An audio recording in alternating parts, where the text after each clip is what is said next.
Nous sommes actuellement, comme je vous le disais, en République démocratique du Congo et je peux vous garantir qu'il y a des femmes qui osent.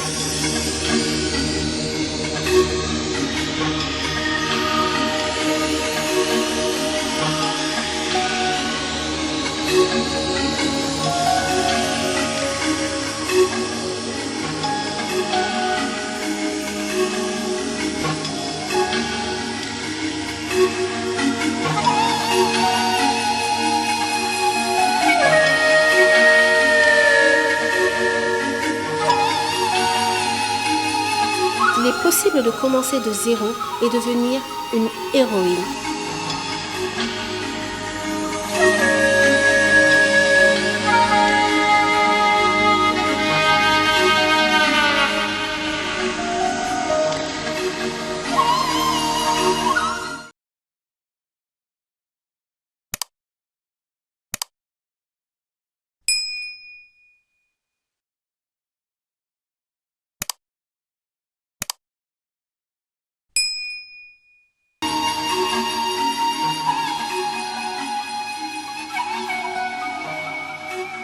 Bien, chers téléspectateurs, nous vous disons bonjour, bonsoir partout où vous nous regardez à travers le monde.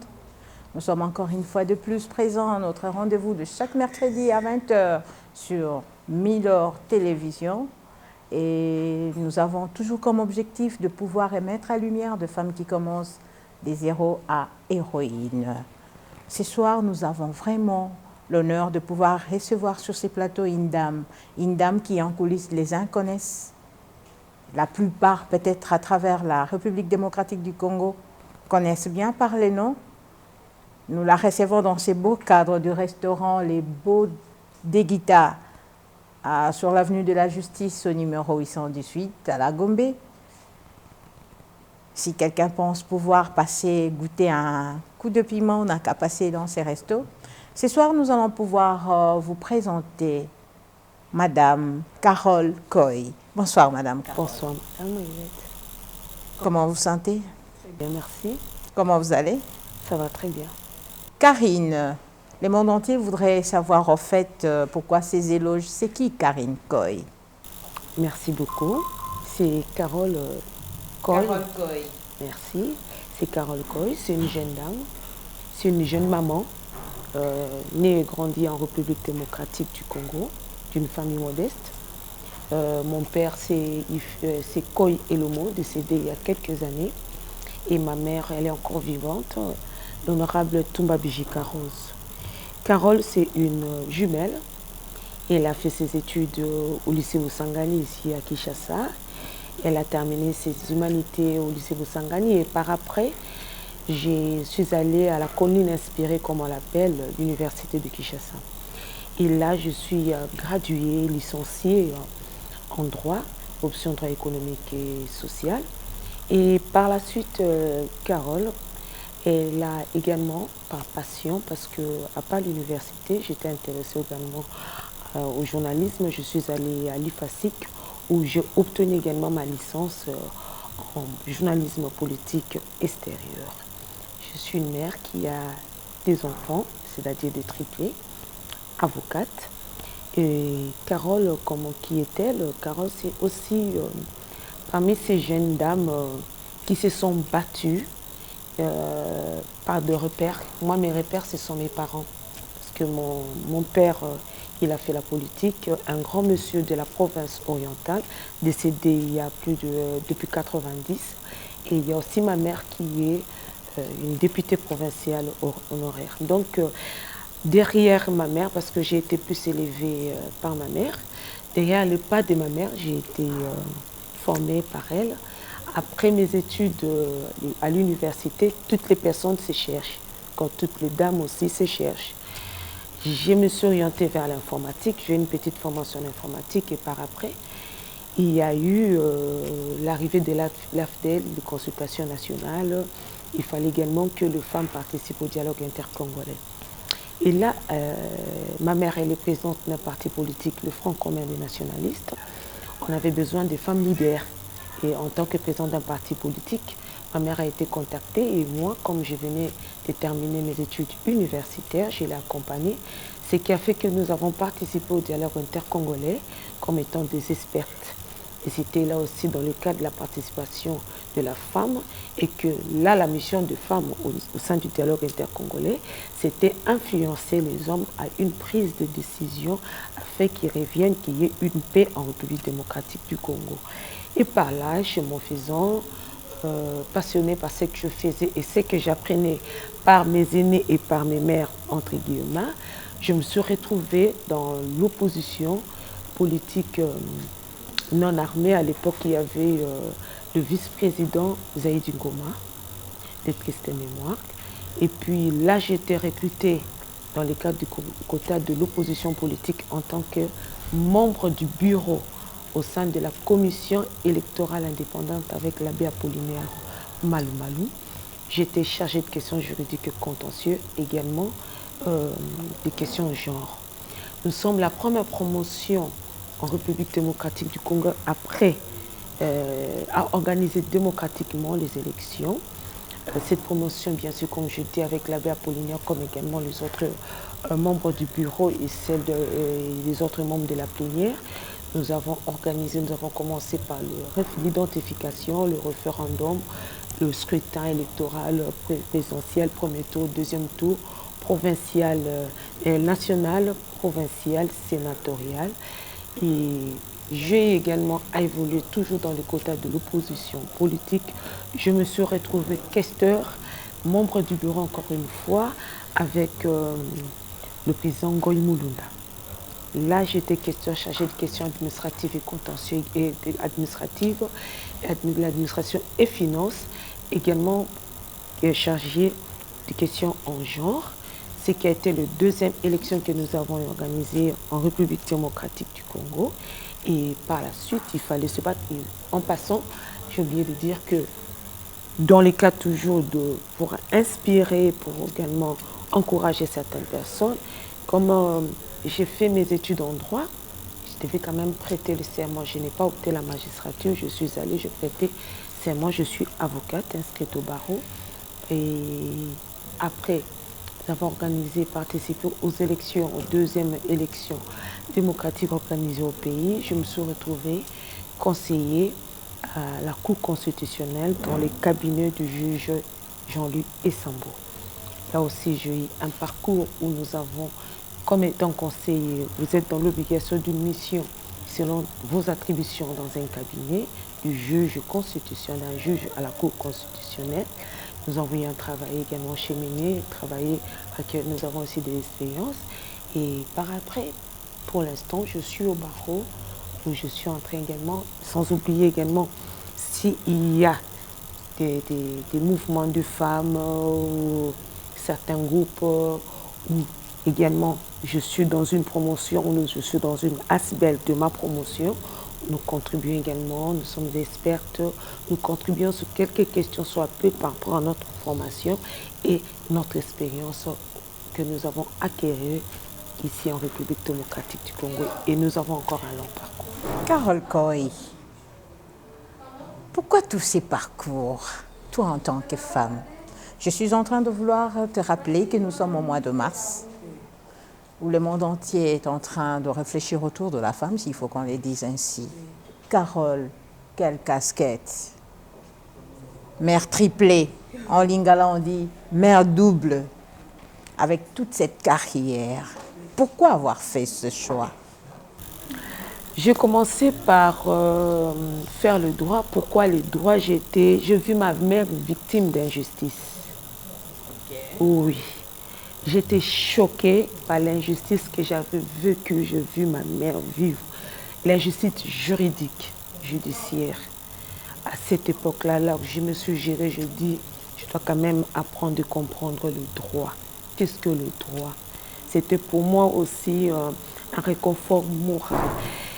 Cette carrière également, je me suis inspirée de ma mère, parce que je plus vécu avec ma mère. Papa est parti trop. C'est aussi un grand politicien, un chef coutumier connu, parce que je suis d'Opala. Quand on dit Opala, je suis Mombole. On ne parlera pas d'un Mombole sans connaître Koy et le mot Augustin. Donc on ne parlera pas de Toumba Bijika Rose, non pas seulement comme une députée provinciale, mais à cette époque, ma mère, on l'appelait Maman Mopap. Oui, je vois quand on parle des mamans Mopap, j'étais encore enfant. Donc ma mère, elle a... Je me rappelle vers les années 87 déjà, 88. Ma mère, elle a été élue, maintenant nous parlons de bourgmestre, elle a été élue, c'est ce parcours-là de voir une brave femme se battre pour ses enfants. C'était aussi un défi et une fierté, une récompense pour ma mère, parce que nous ne pouvons pas, bien sûr, non, je ne le dis pas seulement pour ma mère, également pour ceux qui ont vécu avec leur père et mère, il faut quand même rendre aussi une récompense, une récompense à ses parents. Pour moi, c'était un défi pour cette brave femme. J'ai vu ma mère suer, j'ai vu ma mère souffrir pour ses enfants et j'ai vu ma mère se sacrifier pour ses enfants. Non, je ne pouvais pas décevoir ma mère. Au moment où je suis, ces parcours-là, c'est elle qui m'a inspirée. Elle m'a inspirée, elle m'a expliqué. Alors je ne pouvais pas rater mes études. J'ai aimé les études à cause de ma mère. J'ai aimé mes études pour les efforts de ma mère. Et je devais être une fierté pour cette brave femme-là. Donc je vous dis, le droit, c'est par rapport à cette injustice que j'ai vécue de ma mère. Et ça a été une passion pour moi, pour le pays aussi, la République démocratique du Congo. Je suis de cette tranche-là, parce que le pays, lorsque nous avons nos diplômes universitaires, nous devons mettre ça à la disposition du pays. Et je suis de cette tranche-là, de celles qui ont des ambitions comme d'autres, quand vous avez aussi des ambitions. Et nous devons aussi valoriser nos ambitions. Et aujourd'hui, nous parlerons en termes chrétiens, cette grâce de me retrouver pas à pas derrière ma mère, avec un regard sur des questions politiques, sur des questions techniques. Je me suis retrouvée par des critères. Parce que se retrouver recruté au sein d'une institution d'appui à la démocratie, il fallait répondre à des critères. Et je me suis retrouvée dans ces critères-là, tant possible fait, parce que le jugement dans le contexte où nous travaillons, ça dépend des gens. Nous sommes en Afrique, mais c'était un défi pour moi et ça continue jusqu'aujourd'hui. C'est un défi pour toi, Carole, et tu as certainement misé sur quelques objectifs que tu voudrais atteindre un jour. Mais quelqu'un d'autre dira que tu as suivi les traces de ton père. Oui, mon père c'était un ancien sénateur, il est aussi ancien vice-gouverneur du Kasaï. Et ma mère, comme je vous l'ai dit, elle a fait ses études en Europe. Revenir à Kinshasa, s'est retrouvée à côté aussi des politiciens. Elle a été, parce que non pas députée provinciale, bourgmestre, elle a été, on l'appelait Maman Mopap. S'est retrouvée aussi secrétaire générale à cette époque du camp de la patrie. Donc je me suis retrouvée dans un environnement où il ne fallait pas être distraite sur des questions politiques. Ce qui m'a poussée également, parce que ces choix-là m'ont poussée à me retrouver au sein de l'institution d'appui à la démocratie où j'ai acquis également, j'ai capitalisé des expériences électorales sur des questions électorales. En plus de cela, un réflexe pour moi de me retrouver également en tant que juriste avocate à la Cour constitutionnelle. Parce que c'est mon professeur qui m'a renvoyé l'ascenseur pour me retrouver également conseiller à la Cour constitutionnelle avocate. Donc c'est ça.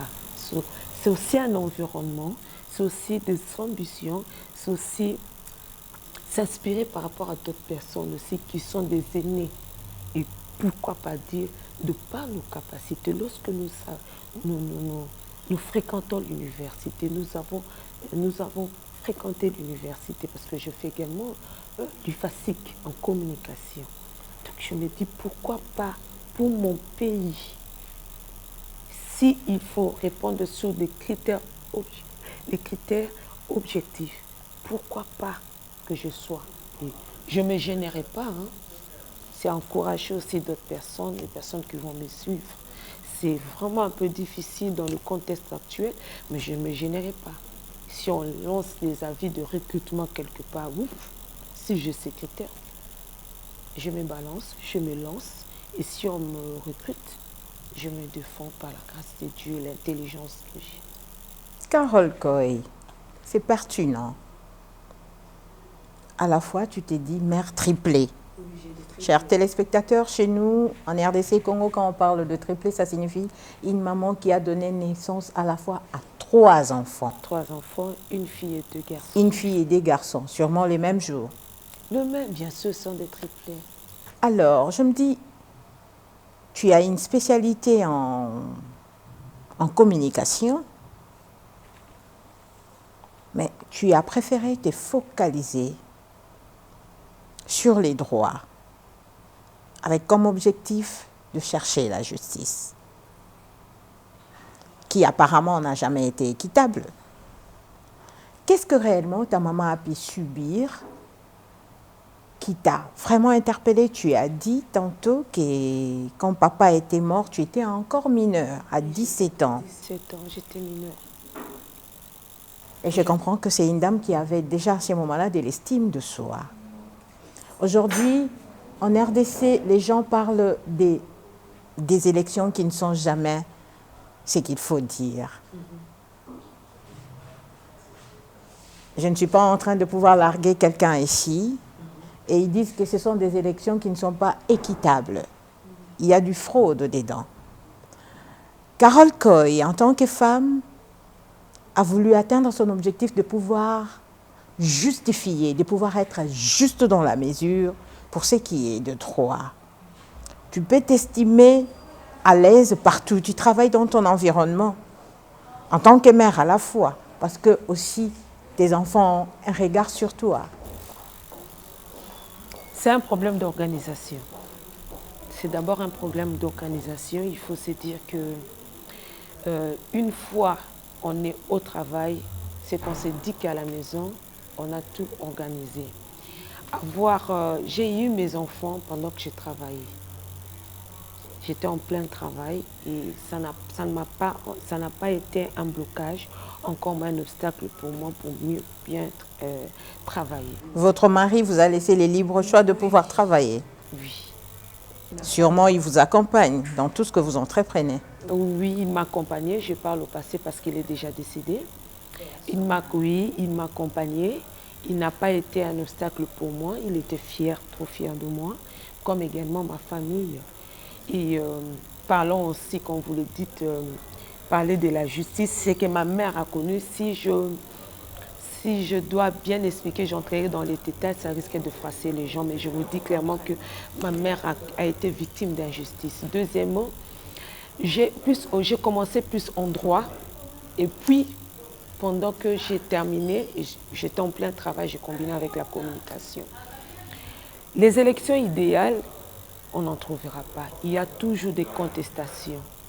Et il faut dire qu'il y a plusieurs défis qui font qu'il faut avoir des élections idéales. Attends d'abord, Carole. Toi, en tant que femme, tu te sens en sécurité dans le poste que tu occupes par rapport à cette réalité des élections? Parce que toi, tu veux promouvoir les genres. Oui, je me sens... Tu voudrais à tout prix crier tout haut que la justice soit faite, à tout niveau. Je pense qu'en tant que femme, dans une institution, quelle que soit dans une institution, je ne voudrais pas qu'on féminise cette fonction-là. Il faut qu'on me voie, parce que quand on parle de la parité, c'est homme-femme sur le même pied d'égalité. Je ne veux pas qu'on féminise une fonction. C'est-à-dire que que ce soit un homme ou bien une femme qui se retrouve dans cette fonction, il y a des attentes de la population ou de l'institution vis-à-vis de la personne par rapport à ces fonctions, à bien remplir et à bien remplir ces fonctions-là. Donc, à répondre aux besoins de la population et de cette institution, je me sens à l'aise, comme celles qui sont dans les institutions, dans d'autres institutions, se sentiraient à l'aise. L'essentiel, c'est de bien faire et de répondre. On se sentirait mal à l'aise lorsqu'on arrive dans une institution comme les cheveux dans la soupe, sans formation, sans repère. Tu ne t'es pas senti déséquilibrée, ton mari part, mais tu tiens les coups, tu avances. C'était une grâce et je me dis, j'encouragerais également, pour ceux qui ont des ambitions, que le mariage n'est pas un obstacle. Parce que d'abord, lorsque vous rencontrez une femme qui a déjà une formation, le fait d'être un obstacle, si un homme ou son partenaire est un obstacle, c'est un blocage. Donc vous acceptez une dame ou bien un monsieur qui travail, accepter également son travail. La mort non plus n'est pas un obstacle. La mort non plus. Bon, moi je me dis, nous sommes un peuple pacifique, nonobstant ce que nous apprenons. Parce que dans ce que j'ai eu comme parcours, je me dis par exemple, non pas seulement étant avocate, qui est très sensible, parce que lorsque vous vous défendez quelqu'un, l'autre partie peut ne pas être contente, vous créez des ennemis pour des questions juridiques, pour des questions de droit que d'autres personnes n'ont pas connues. Et comme également, je me dis, lorsque je me suis retrouvée à la Cour constitutionnelle en tant que conseiller, vous avez des dossiers, des arrêts à rendre, vous avez des avis, des orientations, des échanges avec votre juge. Ce n'est pas facile aussi. C'est très très délicat, comme également sous des questions électorales. C'est très très délicat. Nous sommes un peuple jusque-là, nous n'aimons pas la guerre. Nous avons eu cette grâce parce que dans d'autres pays, lorsque vous êtes membre d'une commission électorale, vous allez sortir avec des cicatrices, de balles. Mais je garde toujours par expérience ce que j'ai vécu. Pendant que dans mon premier mandat avec l'abbé Apollinaire Malumalu, paix à son âme, un grand monsieur, pour aller proclamer les résultats, vous retrouvez dans un char de combat, il faut vivre ça. Vraiment. Là, c'était un risque. Il faut vivre ça. Donc, c'était quitte les champs et les tirs. Vous prendre, vous retrouver dans un char de combat, à le publier. Et nous sommes également soumis au secret de vote et de délibération. Attends, Carole, pendant ces moments-là, toi, en tant que mère, Oui. comment concilies-tu cette vie de professionnalisme avec cette vie des mères en famille? Tes enfants sont-ils équilibrés dans leur amour, dans leur affection? Beaucoup. Quand je rentre à la maison, c'est mes enfants. Tu n'as pas de difficultés dans ton parcours? Non, je n'ai pas de difficultés. J'ai des enfants très, très intelligents. C'est également le temps que j'accorde de l'amour et c'est un sacrifice pour mes enfants aussi. On peut être très intelligent, mais on manque l'affection. Je le fais. Je suis dans l'obligation de le faire. Tu assures. En tout cas, mes enfants, je le fais. En tant que mère, je suis dans l'obligation de le faire. Tout doucement, nous chutons, chers téléspectateurs. Et il y a une des dernières questions que je voudrais poser à Madame Carole Coy. Quels sont les objectifs déjà atteints depuis votre parcours? Je suis très ambitieuse. On ne va pas me priver mes ambitions, mais j'ai encore un long parcours. L'expérience de se retrouver, organiser les élections, être membre du bureau, dans les instances de prise de décision, dans les défis, également la joie d'apprendre, de connaître son pays. Parce que deux fois, nous avons, quand je dis nous, en tant que Congolaises, nous avons l'habitude d'échanger. Les gens réfléchissent un peu par rapport au territoire, hein, au chef-lieu. Mais il faut aller dans le coin le plus reculé. Cette passion de connaître son pays sous des questions, cette sensibilité, cette délicatesse. C'est très délicat. Hein. Les questions électorales, il faut gérer non pas seulement les questions politiques, juridiques, les émotions, les compréhensions des gens, les injustices. Et vous subissez également les fautes des personnes, de l'administration, des personnes que vous avez recrutées. Ce n'est pas tâche facile. Et également, pour moi, je suis très contente de ce parcours. Je suis très contente de ce parcours aussi juridique que je suis en train de... Et je continue à le faire. C'est cette expérience de me retrouver également conseiller dans le cabinet d'un juge constitutionnel. Ça a été également une joie pour moi. Également de par cette formation en communication, c'est aussi également un autre parcours, un angle que j'ai pu prendre, que j'essaie de voir, d'expérimenter par des échanges, en suivant la télé également, en projetant encore plus loin. Et je me dis que pourquoi pas, j'ai encore un long parcours, mais je suis contente et je continuerai encore à le faire. Et le pays, je pense que le pays a besoin aussi de gens comme nous également, dans le cadre de la parité. Je me dis que nous sommes de référence, une source d'inspiration pour nos enfants, pour nos jeunes sœurs, pour nos sœurs également qui sont avec nous, pour dire que nous n'allons pas, comment dire, nous n'aurons pas de cadeau. Surtout que quand il y a une femme, c'est un défi. Quand il y a une femme, on essaie un peu de personnaliser, de dire que c'est une femme, mais il faut se défendre toujours avoir ce réflexe de défendre par rapport à ce que tu as appris, ton expertise, ta formation académique. Et on est fiers de ça aussi. Carole, aujourd'hui, femme des performances. Par rapport à ce mois de mars, as-tu un message à adresser à travers la femme du monde entier et la jeune fille qui nous suit, qui est désespérée? La jeune fille ne peut pas être désespérée. Je le dis, c'est plus je pense que nous n'allons plus parler en termes seulement de la femme de la République démocratique du Congo. Les femmes, c'est au sens général, dans des pays développés. Oui, parce qu'à travers le monde, jusqu'aujourd'hui, il y a des femmes qui subissent de l'injustice. Il y a des femmes qui souffrent, il y a des femmes qui pleurent, tout bas, et ne savent pas comment soulever la tête.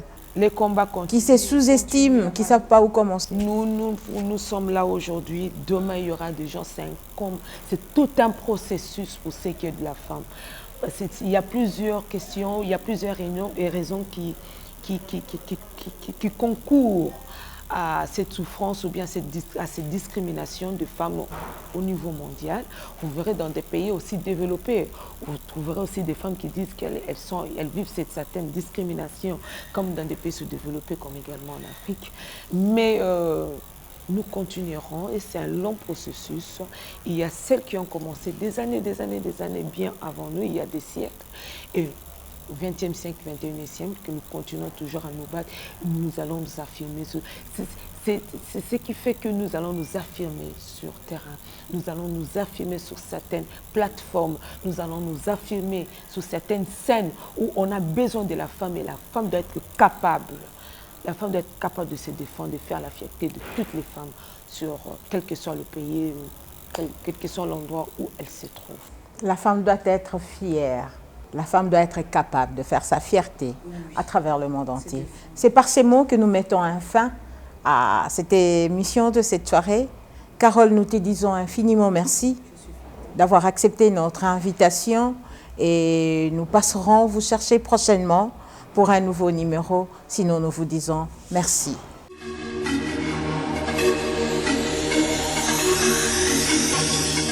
Nous sommes actuellement, comme je vous le disais, en République démocratique du Congo et je peux vous garantir qu'il y a des femmes qui osent.